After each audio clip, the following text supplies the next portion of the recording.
اور جو لوگ میرے نبی نے فرمایا اذان سن کے گھروں کے اندر بیٹھے رہتے ہیں، میرا دل ایسا کرتا ہے میں کسی کو مصلی پہ کھڑا کروں، نوجوان اپنے ساتھ لے کے لکڑیاں اکٹھی کر کے ان کے گھر جا کے ان کے گھروں کو آگ لگا دوں۔ یہ اس دھرتی پہ رہنے کے قابل نہیں، ان کا کوئی ایمان نہیں ہے، ان کا کوئی اسلام نہیں ہے، ان کا کچھ بھی نہیں ہے، نہ یہ وہابی ہے، نہ یہ بریلوی ہے، نہ یہ دیوبندی ہے، نہ یہ شیعہ ہے، نہ یہ قادری ہے، نہ یہ سہروردی ہے، یہ کوئی بلا بھی نہیں ہے۔ یہ ابھی مسلمان بھی نماز شروع کریں گے پھر یہ کیا بنیں گے؟ مسلمان بنیں گے۔ اور جب نماز ہماری پوری ہو جائے گی، حضور فرماتے ہیں کل قیامت کے دن یہی نماز اس کے لیے نور بن جائے گی، یہی نماز اس کے لیے دلیل بن جائے گی، یہی نماز اس کے لیے اگر نماز نہ ہوئی، کسی نے نماز چھوڑی ہے پیسے کمانے کے لیے، دولت بڑھانے کے، دکان پہ بیٹھا رہا، اپنے بزنس اور کاروبار کو اس نے پیارا کیا ہے،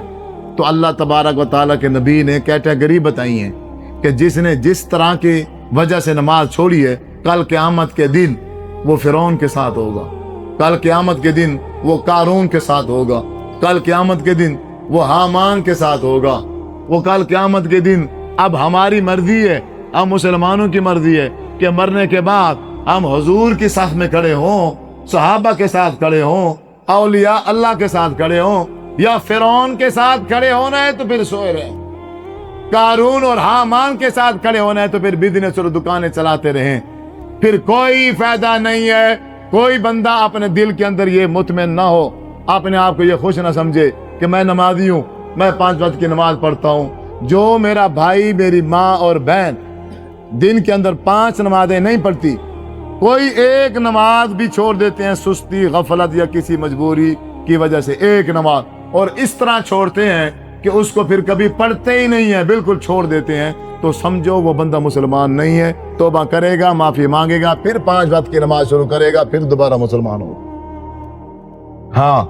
نماز ایک رہ گئی ہے، سفر کی وجہ سے، کاروبار کی وجہ سے، کوئی بھی وجہ بنی ہے، لیٹ ہو گئی ہے، قضا ہو گئی ہے، جب اس نے دوسری نماز پڑھی ہے تو دوسری نماز کو پڑھنے سے پہلے اس نے پچھلی نماز کے فرض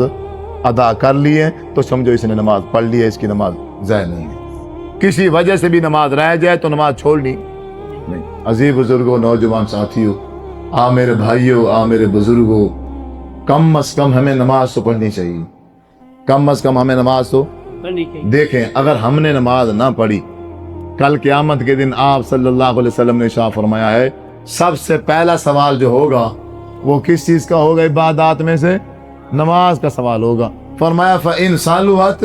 صَلُحَ سَائِرُ عَمَلِهِ، اگر کسی کی نمازیں پوری آ گئی، کسی کی نماز درست ہو گئی، فرمایا باقی جتنی کمی کوتاہیاں ہوں گی اللہ تبارک و تعالیٰ نماز کی برکت سے وہ ساری کی ساری درست کر دے گا۔ یہ نماز کی برکت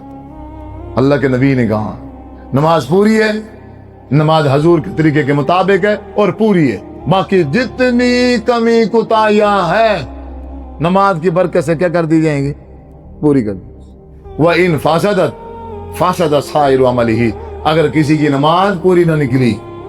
یا کسی کی نماز کا طریقہ خلاف نکل آیا حضور کے طریقے کے، تو سمجھو اس نے نماز نہیں پڑھی ہے، وہ ایسے ٹکرے مارتا رہا ہے دنیا کے اندر، اس کی نماز خراب ہے، اس کی نماز ناقص ہے، اس کی نماز مکمل نہیں ہے۔ فرمایا فاسد سائر عملہ، اس کے باقی جتنی عبادات ہیں، حج ہے، عمرہ ہے، رمضان کے روزے ہیں، عشر ہے، زکوٰۃ ہے، باقی ہر چیز اللہ تبارک و تعالیٰ بیکار اور ضائع کر دے گا۔ نماز نہ پڑھنے کی نحوست سے کوئی عمل بھی کل قیامت کے دن اس کے کام آنے والا نہیں۔ یہ نماز کی اہمیت۔